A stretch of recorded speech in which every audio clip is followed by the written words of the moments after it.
ചിന്നുകോഴിയുടെ പിറന്നാൾ സ്വപ്നം. അതൊരു സുന്ദരായ ഗ്രാമമായിരുന്നേ. വലിയൊരു കോഴിക്കോടുണ്ടായിരുന്നു അവിടെ. അതില് ചിന്നു എന്ന കോഴി താമസിച്ചിരുന്നു. വളരെ മിടുക്കിയും കാരുണ്യമുള്ളവളായിരുന്നു അവൾ. ഫാമിലെ മനുഷ്യാമ്മയുടെ മകൾ പാറുവിന്റെ ജന്മദിനം ആഘോഷിക്കുന്നത് ചിന്നു ജനലിലൂടെ ഒളിച്ചു നോക്കി കണ്ടിട്ടുണ്ടായിരുന്നേ. തലയിൽ ഭംഗിയുള്ള തൊപ്പിയൊക്കെ വെച്ച് കേക്കൊക്കെ മുറിച്ച് സുഹൃത്തുക്കള് സമ്മാനങ്ങളൊക്കെ കൊണ്ടു കൊടുക്കണത് കണ്ടപ്പോ ചിന്നുവിന് ഒരു മോഹം. എനിക്കും ഇതുപോലൊരു ജന്മദിനം ആഘോഷിക്കണം. അവൾ തന്റെ കൂട്ടുകാരായ അപ്പു എന്ന ആടിനോടും കിച്ചു എന്ന തത്തയോടും തന്റെ ആഗ്രഹം പറഞ്ഞു. ഒരു കോഴി ജന്മദിനം ആഘോഷിക്കോ? നമ്മൾ മൃഗങ്ങൾ എപ്പോഴെങ്കിലും കേക്ക് മുറിക്കാറുണ്ടോ ചിന്നു? അപ്പു ആട് ചിരിച്ചു. പക്ഷെ കിച്ചു തത്ത അവൾക്ക് ധൈര്യം നൽകി. അതിനെന്താ ചിന്നു, നിന്റെ ജന്മദിനം നമുക്ക് അടിച്ചു പൊളിക്കാം. പക്ഷെ നമുക്ക് കേക്ക് എവിടെ നിന്ന് കിട്ടും? ചിന്നു കുറച്ചു നേരം ആലോചിച്ചു. മനുഷ്യര് കേക്ക് ഉണ്ടാക്കുന്നത് മൈദയും മുട്ടയും പഞ്ചസാരയും വെച്ചാ. നമുക്ക് നമ്മുടെ രീതിയിൽ ഒരു സ്പെഷ്യൽ കേക്ക് ഉണ്ടാക്കാം. അങ്ങനെ പിറന്നാളിന്റെ തലേ ദിവസം അവർ ഒരുക്കങ്ങൾ തുടങ്ങി. ചിന്നുവും കിച്ചുവും ചേർന്ന് ഗോതമ്പ് മണികളും ചോളപ്പൊടിയും കുറച്ച് മധുരമുള്ള പഴങ്ങളും ശേഖരിച്ചു. കാട്ടിലെ തേനീച്ചകളോട് ചോദിച്ച് കുറച്ച് ശുദ്ധമായ തേനും ഒപ്പിച്ചു. ഇവയെല്ലാം ചേർത്ത് അവരൊരു ഭംഗിയുള്ള ധാന്യ കേക്ക് ഉണ്ടാക്കി. കിച്ചുത്തത്ത കാട്ടിൽ നിന്ന് പല നിറത്തിലുള്ള പൂക്കളും ഭംഗിയുള്ള പച്ചിലകളും ഒക്കെ കൊത്തിക്കൊണ്ടുവന്ന് കോഴിക്കൂടിന്റെ പരിസരം മുഴുവൻ അലങ്കരിച്ചു. കാട്ടിലെ എല്ലാ പക്ഷികളോടും മൃഗങ്ങളോടും അടുത്ത ദിവസം രാവിലെ ചിന്നുവിന്റെ പിറന്നാളിന് വരാൻ കിച്ചു ദൂതയച്ചു. അടുത്ത ദിവസം രാവിലെയായി. ചിന്നുകോഴി തന്റെ തലയിലെ ചുവന്ന പൂവ് നല്ലവണ്ണം ചീകി ഒതുക്കി സുന്ദരിയായിരുന്നു. പറഞ്ഞതുപോലെ തന്നെ രാവിലെ ആയപ്പോഴേക്കും കാട്ടിലെ കിളികളും അണ്ണാന്മാരും മുയലുകളും പൂച്ചകളും എല്ലാം ചിന്നുവിന്റെ കൂടിന് മുന്നിൽ ഹാജരായി. എല്ലാരും അവൾക്കായി ചെറിയ ചെറിയ സമ്മാനങ്ങളും കൊണ്ടുവന്നിരുന്നു. അണ്ണൻ കുറച്ച് നല്ല അണ്ടിപ്പരിപ്പുകൾ കൊടുത്തപ്പോ മുയലൊരു നല്ല ചുവന്ന ക്യാരറ്റാ സമ്മാനമായി നൽകിയത്. എല്ലാരും ചേർന്ന് happy birthday Chinnu, happy birthday Chinnu എന്ന് അവരുടെ ഭാഷയിൽ പാട്ടുപാടി. ചിന്നു തന്റെ കൊക്കൊണ്ട് ആ ധാന്യ കേക്ക് കൊത്തിമുറിച്ചു. എല്ലാവർക്കും കേക്ക് വളരെ ഇഷ്ടപ്പെട്ടു കേട്ടോ. കൊച്ചു കിളികൾ പാട്ട് പാടുകയും അണ്ണാന്മാർ മരക്കൊമ്പുകളിൽ ഇരുന്ന് നൃത്തം ചെയ്യുകയും ചെയ്തു. ചിന്നുവിന്റെ ജീവിതത്തിലെ ഏറ്റവും സന്തോഷം നിറഞ്ഞ ദിവസമായിരുന്നു അത്. തന്റെ ചെറിയൊരു സ്വപ്നം യാഥാർത്ഥ്യമാക്കാൻ സഹായിച്ച കൂട്ടുകാരോട് അവള് നന്ദി പറഞ്ഞു. ആഗ്രഹങ്ങൾ വലുതോ ചെറുതോ ആയിക്കോട്ടെ, നമ്മുടെ കൂട്ടുകാരുടെ ആഗ്രഹങ്ങൾക്കായി പറ്റുന്ന പോലെ ഒപ്പം നിൽക്കണം അല്ലേ? ഒരുമിച്ച് ചേർന്നാല് ആരുടെ ഏത് നല്ല സ്വപ്നവും നമുക്ക് സഫലാക്കാൻ കഴിയും അല്ലേ കൂട്ടുകാരെ? പൂമ്പാറ്റയും മഴവിൽ ചിറകുകളും. ആ കാട്ടില് മിന്നു എന്ന് പേരുള്ള ഒരു കൊച്ചു പൂമ്പാറ്റ ജീവിച്ചിരുന്നു. മിന്നുവിന് വളരെ നല്ല മനസ്സായിരുന്നേ. പക്ഷെ അവൾക്കൊരു വിഷമം ഉണ്ടായിരുന്നു. അവളുടെ ചിറകുകൾക്ക് വെളുത്ത നിറം മാത്രം ഉണ്ടായിരുന്നത്. കാട്ടിലെ മറ്റു പൂമ്പാറ്റകൾക്കെല്ലാം മഞ്ഞയും ചുവപ്പും നീലയും കലർന്ന മനോഹരമായ നിറങ്ങൾ ഉണ്ടായിരുന്നു. എനിക്കും അവരെ പോലെ ഭംഗിയുള്ള ചിറകുകൾ ഉണ്ടായിരുന്നെങ്കിൽ, വാനിലെ മഴവില്ലിനെ പോലെ തിളങ്ങുന്ന ചിറകുകൾ വേണമായിരുന്നു എനിക്ക്. മിന്നു എപ്പോഴും ആഗ്രഹിച്ചു. ഒരു ദിവസം ആകാശത്ത് നല്ല ഭംഗിയുള്ള ഒരു മഴവില്ല് വിരിഞ്ഞു. അത് കണ്ട് കൊതിമൂത്ത മിന്നു നേരെ മഴവില്ലിന്റെ അടുത്തേക്ക് പറക്കാൻ തുടങ്ങി. വളരെ ഉയരത്തിൽ പറന്ന് അവൾ ഒടുവിൽ മഴവില്ലിന്റെ അരികിലെത്തി. മഴവില്ലേ മഴവില്ലേ, എനിക്ക് നിന്റെ ആ 7 നിറങ്ങൾ തരൂ. എനിക്ക് നിന്നെ പോലെ സുന്ദരിയാവാനാ. മിന്നു കെഞ്ചി പറഞ്ഞു. മിന്നുവിന്റെ നിഷ്കളങ്കത കണ്ട് മഴവില്ല് പുഞ്ചിരിച്ചു. ശരി, തരാം. പക്ഷെ ഒരു നിബന്ധനയുണ്ട്. ഈ നിറങ്ങൾ നിനക്ക് സന്തോഷം തരുമെന്ന് ഉറപ്പാണോ? മഴവില്ല് ചോദിച്ചു. അതെ അതെ, ഉറപ്പാണ് ഉറപ്പാണ്. മിന്നു സന്തോഷത്തോടെ തുള്ളിച്ചാടി. മഴവില്ല് തന്റെ വർണ്ണങ്ങളിൽ ഒരു ഇത്തിരി മിന്നുവിന്റെ ചിറകിലേക്ക് പകർന്നു നൽകി. പെട്ടെന്ന് തന്നെ മിന്നുവിന്റെ വെളുത്ത ചിറകുകൾ വയലറ്റ്, ഇൻഡിഗോ, നീല, പച്ച, മഞ്ഞ, ഓറഞ്ച്, ചുവപ്പ് എന്നീ 7 നിറങ്ങളാൽ തിളങ്ങാൻ തുടങ്ങി. സന്തോഷത്തോടെ മിന്നു കാട്ടിലേക്ക് തിരിച്ചെത്തി. കാട്ടിലെ എല്ലാ മൃഗങ്ങളും പൂമ്പാറ്റകളും അവളെ തന്നെ നോക്കി നിന്നു. അയ്യോ, നിന്നെ കാണാൻ എന്ത് ഭംഗിയാ. എല്ലാരും അത്ഭുതപ്പെട്ടു. മിന്നുവിന്റെ സന്തോഷത്തിന് അതിരുകളില്ലായിരുന്നു. പക്ഷേ ആ സന്തോഷം അധിക നേരം നീണ്ടു നിന്നില്ല. മിന്നുവിന് പൂക്കളിലിരുന്ന് തേൻ കുടിക്കണമെന്ന് തോന്നിയേ. അവൾ ചുവന്നൊരു റോസാപ്പൂവിന്റെ അടുത്തെത്തിയപ്പോ ആ പൂവ് പേടിച്ചുപോയി. അയ്യോ, ഇത്രയും തിളങ്ങുന്ന ജീവി ഏതാ? എന്നെ ഉപദ്രവിക്കോ? പൂവ് ചിതറി മാറി. മിന്നുവിന് തേൻ കുടിക്കാൻ പറ്റിയില്ല. അപ്പോഴാണ് കാട്ടിലെ ഒരു വേട്ടക്കാരൻ പക്ഷി അങ്ങോട്ട് വന്നത്. മിന്നുവിന്റെ തിളങ്ങുന്ന മഴവിൽ ചിറകുകൾ ദൂരെ തന്നെ ആ പക്ഷിയുടെ കണ്ണിപ്പെട്ടു. പക്ഷി മിന്നുവിനെ പിടിക്കാനായി വേഗത്തിൽ പറന്നു വന്നു. പേടിച്ചു വരച്ച മിന്നു ജീവനം കൊണ്ട് ഓടി ഒരു പച്ചച്ചെടിയുടെ ഇലകൾക്കടിയിൽ ഒളിച്ചു. പണ്ടൊക്കെ ഈ പച്ചയിലകൾക്കിടയിൽ ഒളിച്ചാല് വെളുത്ത ചിറകുള്ള മിന്നുനെ ആരും കാണില്ലായിരുന്നു. പക്ഷെ ഇപ്പോ അവളുടെ തിളങ്ങുന്ന മഴവിൽ ചിറകുകൾ ഇലകൾക്കിടയിൽ നിന്നും പുറത്തേക്ക് കാണായിരുന്നു. പക്ഷെ അവൾ ഏതാണ്ട് പിടിക്കാറായപ്പോഴേക്കും അവൾ കഷ്ടിച്ചാ രക്ഷപ്പെട്ടത്. പിന്നെ മിന്നു കരഞ്ഞു. ഈ നിറങ്ങൾ കാരണം എനിക്ക് ഒളിച്ചിരിക്കാൻ പറ്റുന്നില്ല. പൂക്കൾക്ക് എന്നെ പേടിയാ. ശത്രുക്കൾ എന്നെ വേഗത്തിൽ തിരിച്ചറിയുന്നു. എനിക്ക് എന്റെ പഴയ വെളുത്ത ചിറകുകൾ മതിയായിരുന്നു. അവൾ പശ്ചാത്തപിച്ചു. അവളുടെ സങ്കടം കണ്ട് കാറ്റ് പതുക്കെ വീശി. മഴവില്ല് വീണ്ടും പ്രത്യക്ഷപ്പെട്ടു. മിന്നു മഴവില്ലിനോട് പറഞ്ഞു, മഴവില്ലേ, എനിക്ക് ഈ നിറങ്ങൾ വേണ്ട. എനിക്ക് ഞാൻ ആരാണോ അങ്ങനെ തന്നെ ജീവിച്ചാൽ മതി. മഴവില്ല് വീണ്ടും പുഞ്ചിരിച്ചുകൊണ്ട് അവളുടെ ചിറകുകളിലെ നിറങ്ങൾ തിരിച്ചെടുത്തു. മിന്നു വീണ്ടും പഴയതുപോലെ വെളുത്ത പൂമ്പാറ്റയായി. അവൾ വേഗം പറന്ന് പച്ചച്ചെടികൾക്കിടയിലേക്ക് പോയി. പൂക്കൾ അവളെ സ്നേഹത്തോടെ സ്വീകരിച്ചു. മറ്റുള്ളവരെ പോലെ ആകാൻ ശ്രമിക്കുന്നതിനേക്കാൾ നല്ലത് നമ്മൾ നമ്മളായിട്ട് ഇരിക്കുന്നതാണല്ലേ കൂട്ടുകാരെ. അതിനുശേഷം അവൾ ഒരിക്കലും തന്റെ നിറത്തെ ചൊല്ലി സങ്കടപ്പെട്ടതേയില്ല. നമ്മൾ എങ്ങനെയുള്ളവരാണോ അതിൽ നമ്മൾ തന്നെ സന്തോഷിക്കുകയും നമ്മളെ തന്നെ സ്നേഹിക്കുകയും ചെയ്യാ. ആഡംബരങ്ങളെക്കാൾ പ്രധാനം നമ്മുടെ സുരക്ഷയും സമാധാനവുമാണ്, അല്ലേ?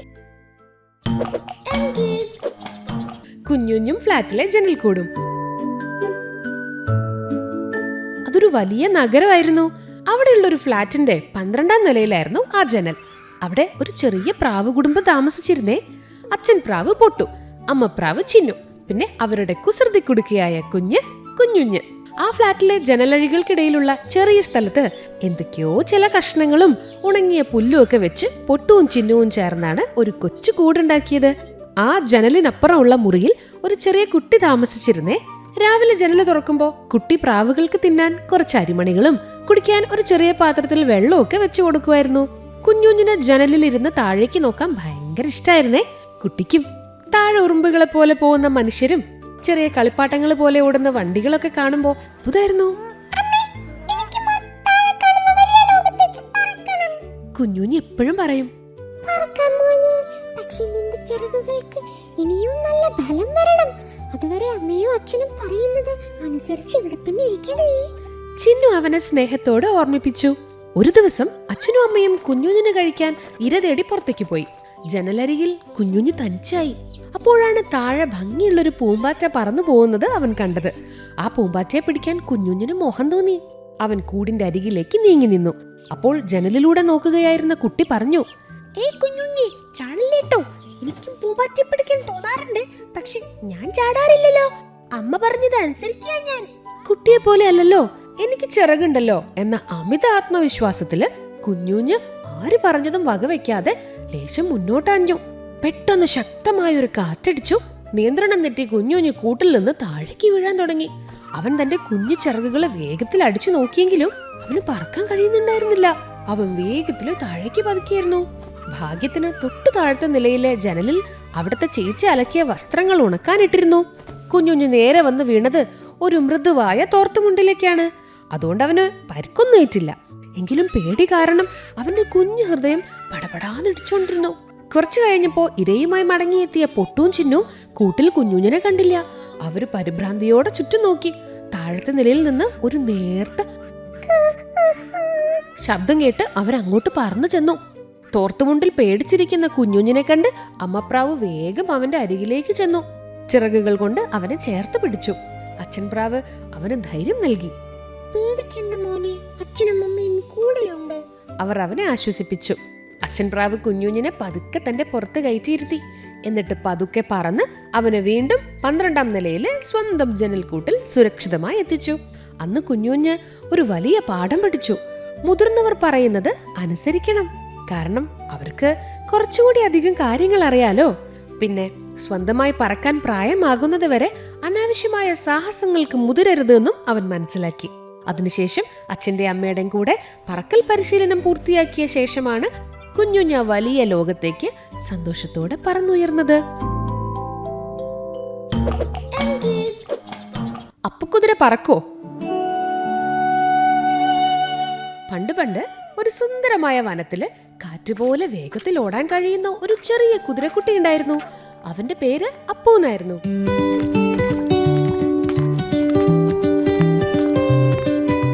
അപ്പുവിന് ഒരു വലിയ ആഗ്രഹം ഉണ്ടായിരുന്നു. ആകാശത്തിലെ പക്ഷികളെ പോലെ പറക്കണം. ഒരു ദിവസം അപ്പു കാട്ടിലൂടെ സങ്കടത്തോടെ നടക്കുമായിരുന്നേ.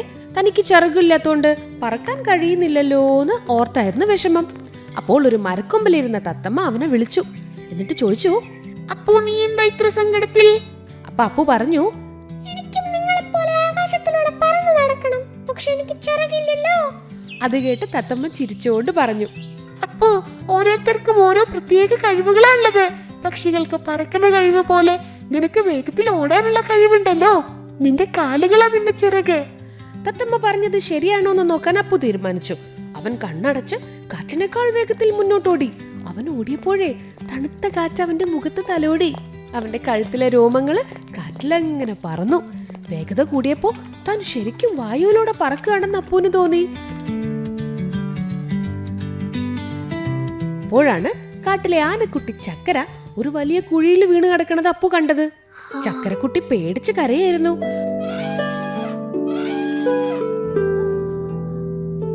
അവിടെ ഒട്ടും സമയം കളയാതെ അപ്പു അമ്പ് പോലെ അടുത്തുള്ള ഗ്രാമത്തിലേക്ക് പാഞ്ഞുപോയി. വനപാലകരെയും കൂട്ടുകാരെയും അവൻ വേഗത്തിൽ വിവരം അറിയിച്ചു. അപ്പുവിന്റെ വേഗത കാരണം എല്ലാരും പെട്ടെന്ന് തന്നെ സ്ഥലത്തെത്തി. ചക്കരക്കുട്ടിയെ കുഴിയിൽ നിന്ന് രക്ഷപ്പെടുത്തി. എല്ലാരും അപ്പുവിനെ കെട്ടിപ്പിടിച്ച് അഭിനന്ദിച്ചു. ചക്കരക്കുട്ടി പറഞ്ഞു, അപ്പോ നിന്റെ ഈ വേഗത ഇല്ലായിരുന്നെങ്കിൽ ഞാൻ വലിയ അപകടത്തിലായേനെ. നീയാ എന്റെ ഹീറോ. അപ്പോഴാണ് അപ്പുവിന് മനസ്സിലായത്, പറക്കാൻ കഴിഞ്ഞില്ലെങ്കിലും തന്റെ വേഗത മറ്റുള്ളവരെ സഹായിക്കാൻ വലിയൊരു അനുഗ്രഹമാണെന്ന്. അന്നു മുതൽ അപ്പു സങ്കടമെല്ലാം മറന്ന് സന്തോഷത്തോടെ കാട്ടിലെ ഏറ്റവും വേഗതയേറിയ കുതിരയായി ജീവിച്ചു. നമ്മുടെ കുറവുകളെ ഓർത്ത് വിഷമിക്കാതെ നമുക്കുള്ള കഴിവുകളെ തിരിച്ചറിഞ്ഞ് അത് മറ്റുള്ളവർക്ക് നന്മ ചെയ്യാനായിട്ട് ഉപയോഗിക്കണം.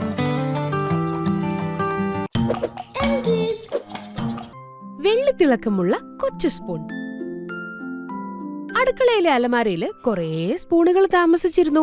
വലിയ തവികളും ഫോർക്കുകളും പിന്നെ തിളക്കമുള്ള ചെറിയ സ്പൂണുകളും. കൂട്ടത്തിൽ ഏറ്റവും ചെറുതായിരുന്നു നമ്മുടെ കഥയിലെ ചിന്നു സ്പൂൺ. ചിന്നുവിന് എപ്പോഴും ഒരു സങ്കടമുണ്ട്. വലിയ തവികള് കറികൾ വിളമ്പാൻ പോകുന്നു, ഫോർക്കുകൾ നൂഡിൽസ് കഴിക്കാൻ സഹായിക്കുന്നു. പക്ഷെ ചിന്നുവിന് ആരും ശ്രദ്ധിക്കാറില്ല. ഞാൻ വെറും ഒരു കുഞ്ഞു സ്പൂൺ ആയതുകൊണ്ടാണോ എന്നെ ആരും ശ്രദ്ധിക്കാത്തെ? അവൾ ഇടയ്ക്കിടെ സങ്കടത്തോടെ ഓർക്കും. ഒരു ദിവസം ആ വീട്ടിലെ കുഞ്ഞിന് നല്ല പനി വന്നു. അവൾക്ക് ഭക്ഷണം ഒന്നും കഴിക്കാൻ തോന്നുന്നില്ല. ആ കുട്ടിയുടെ അമ്മ അപ്പൊ ഒരു പാത്രത്തില് ചൂടുള്ള കഞ്ഞിയും മരുന്നും ഒക്കെ എടുത്തു. പക്ഷെ വലിയ തവികൾ കൊണ്ടൊന്നും കുഞ്ഞിന് കഞ്ഞി ഓടിക്കാൻ പറ്റില്ലല്ലോ. ആകെ അസ്വസ്ഥത. അപ്പോഴാണ് അമ്മ അലമാരയിൽ നിന്ന് ചിന്നു സ്പൂണിനെ എടുത്തത്. അമ്മ ചിന്നുവിനെ നന്നായി കഴുകി തിളപ്പിച്ചു.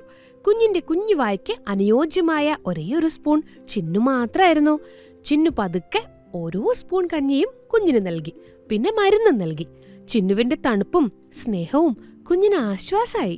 കുറച്ചു കഴിഞ്ഞപ്പോ കുഞ്ഞ് ചിരിച്ചു തുടങ്ങി. അവള് ചിന്നുവിനെ നോക്കി പതുക്കെ പറഞ്ഞു, താങ്ക് യു ചിന്നു സ്പൂൺ. അന്ന് രാത്രി അലമാരയിൽ തിരിച്ചെത്തിയ ചിന്നുവിന് വലിയ സന്തോഷം തോന്നി. വലുപ്പത്തിലല്ലാട്ടോ, നമ്മൾ മറ്റുള്ളവർക്ക് ചെയ്യുന്ന സഹായത്തിലാണ് കാര്യമെന്ന് ചിന്നു തിരിച്ചറിഞ്ഞു. അടുക്കളയിലെ എല്ലാ വലിയ തവികളും ചിന്നുവിനെ നോക്കി പറഞ്ഞു, ഏയ് ചിന്നു സ്പൂൺ, നിന്നെ ആലോചിച്ച് ഞങ്ങൾക്ക് അഭിമാനം തോന്നുന്നുണ്ടേ. അപ്പൊ കുറച്ചധികം അഭിമാനത്തോടെ ചിന്നു സ്പൂണും തിരിച്ചു ചിരിച്ചു. കഥ ഇഷ്ടായോ? വേഴാമ്പലച്ഛന്റെ സമ്മാനം. പണ്ട് പണ്ട് വലിയ മരങ്ങൾ നിറഞ്ഞൊരു കാട്ടില് വേഴാമ്പലച്ഛനും വേഴാമ്പലമ്മയും താമസിച്ചിരുന്നു. അവർക്ക് താമസിക്കാൻ വലിയൊരു മരപ്പൊത്തില് മനോഹരമായ ഒരു കൂടും ഉണ്ടായിരുന്നു. ഒരിക്കൽ വേഴാമ്പലമ്മ പറഞ്ഞു, നമ്മുടെ കുഞ്ഞുവാവ ഉടനെ വരും. എനിക്ക് കൂടിനുള്ളിലിരുന്ന് അവരെ നോക്കണം. പുറത്തുനിന്ന് ആരും വരാതെ വേഴാമ്പലച്ഛൻ കാവല് നിൽക്കണേ. അങ്ങനെ അമ്മ കൂടിനുള്ളിൽ കയറിയിരുന്നു. അച്ഛൻ വേഴാമ്പൽ എന്തു ചെയ്തുന്നോ? നല്ല മിടുക്കനായി മണ്ണും ചളിയും ഒക്കെ ഉപയോഗിച്ച് കൂടിന്റെ വാതിൽ അടച്ചു. എന്തിനാന്നോ? പാമ്പും കാട്ടുപൂച്ചയും ഒന്നും അകത്ത് കയറാതിരിക്കാൻ. ഭക്ഷണം കൊടുക്കാൻ വേണ്ടി ഒരു ചെറിയ ദ്വാരം മാത്രം ബാക്കി വെച്ചു. ഒരു ദിവസം വേഴാമ്പലച്ഛൻ ദൂരെയുള്ള മരങ്ങളിലേക്ക് പറന്നുപോയി നല്ല ചുവന്ന പഴങ്ങളും മധുരമുള്ള നെല്ലിക്കകളൊക്കെ ശേഖരിച്ചു. തിരികെ വന്നിട്ട് ആ ചെറിയ ദ്വാരത്തിലൂടെ അമ്മയ്ക്ക് കൊടുത്തു. ഒരു ദിവസം അച്ഛൻ ഒരു വലിയ മാമ്പഴം കണ്ടുപിടിച്ചു. അത് കൊത്തിയെടുക്കാൻ നോക്കിയപ്പോഴേ അപ്പുറത്തെ മരത്തിലിരുന്ന കുരങ്ങൻ ചോദിക്കാ, ഈ മാമ്പഴം നിനക്ക് ഒറ്റയ്ക്ക് തിന്നാലെന്താ? എന്തിനാ ഇത്ര കഷ്ടപ്പെട്ടു കൊണ്ടുപോകുന്നേ? അപ്പോൾ അച്ഛൻ വേഴാമ്പൽ പറഞ്ഞു, ഇല്ലില്ല, ഇതെന്റെ കൂട്ടുകാരി പക്ഷിക്കും കുഞ്ഞുങ്ങൾക്കും ഉള്ളതാണ്. അവരവിടെ വിശന്നിരിക്കുക. അവർക്ക് വേണ്ടിയുള്ളത് എനിക്ക് തനിയെ തിന്നാൻ കഴിയില്ല. അച്ഛൻ ആ വലിയ മാമ്പഴവുമായി പാറിപ്പറന്ന് കൂടിന്റെ അടുത്തെത്തി. അപ്പൊ കൂടിനുള്ളിൽ നിന്ന് ചി ചി ചി എന്ന് കുഞ്ഞുങ്ങളുടെ കരച്ചിൽ കേട്ടു. അമ്മ പക്ഷിക്കൊപ്പം 2 കുഞ്ഞുവാവകളും അവിടെ വിരിഞ്ഞിറങ്ങിയിരുന്നു കേട്ടോ. അച്ഛൻ കൊണ്ടുവന്ന മാമ്പഴം കുഞ്ഞുങ്ങൾ കൊത്തി കൊത്തി കഴിച്ചു. അവർക്ക് ഒരുപാട് സന്തോഷായി. കുറെ ദിവസങ്ങൾ കഴിഞ്ഞ് കുഞ്ഞുങ്ങൾ വലുതായപ്പോ അച്ഛനും അമ്മയും കുഞ്ഞുങ്ങളും കൂടി ആകാശത്ത് വട്ടമിട്ട് പറന്നു. അച്ഛൻ കാണിച്ചു തന്ന ആ വലിയ കാട് കണ്ട് കുഞ്ഞുങ്ങൾ അത്ഭുതപ്പെട്ടു. അന്ന് അച്ഛൻ മാമ്പഴം നൽകിയില്ലായിരുന്നെങ്കിൽ ഈ കുഞ്ഞുങ്ങള് കാടും ആകാശവും ഒക്കെ കാണുമായിരുന്നോ? നമ്മൾ ചെയ്യുന്ന എല്ലാ നല്ല കാര്യങ്ങൾക്കും ഫലം ഉണ്ടാവും കൂട്ടുകാരെ. നമുക്ക് കിട്ടുന്ന നല്ല കാര്യങ്ങൾ മറ്റുള്ളവരുമായി പങ്കുവെക്കുമ്പോഴാണ് ശരിക്കുള്ള സന്തോഷം കിട്ടുന്നതല്ലേ? കൂട്ടുകാരെ, ഇഷ്ടായോ? എന്നാലേ ലൈക്ക് ചെയ്യണം, ഷെയർ ചെയ്യണം, സബ്സ്ക്രൈബ് ചെയ്യണം. മനോരമ ഓൺലൈൻ എൻകിഡ്.